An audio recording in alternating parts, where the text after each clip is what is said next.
I've been over the last few years in many negotiations as part of the startups that I've been involved in. One of the things that I believe and I practiced is to leave something on the table for the person on the other side.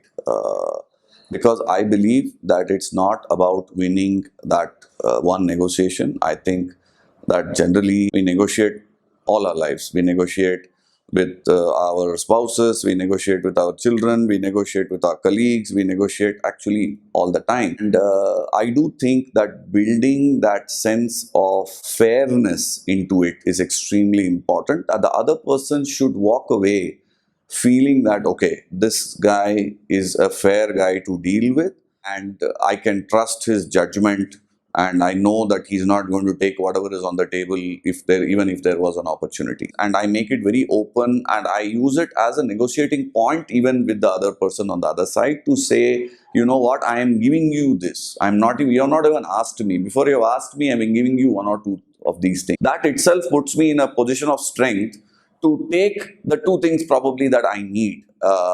So that's been very useful for me as a practice, and I think it's helped me not only win deals, but it also helped me win deals and make friends at the same time. I've had a lot of people coming back and dealing with me again and again and again. So proof of the pudding really is, this is my fourth startup in the last, and this is my 25th year as on my own. I can very confidently tell you that I have a handful of them who've been employed with me for maybe 20 years now across the startups.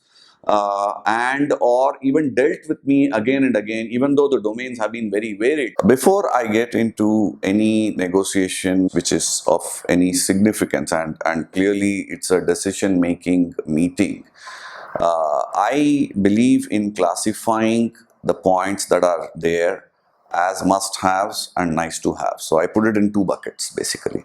So let's say I am negotiating with a franchisee, and the franchisee wants a higher percentage revenue share from us than anybody else. To me, that's absolute no. So for me, having parity between franchisee number 1 and franchisee number 100 is absolutely essential. So that's a must-have for me. Even if this particular gentleman is willing to pay a lot more franchisee fee to get in, it's not acceptable, because tomorrow, for me, looking at every franchisee and them knowing that they are all treated equally, whether it's good or bad is actually secondary. That is extremely important. So whenever I get into any negotiation, I classify the negotiating points into these two buckets, which is must-have and nice-to-have.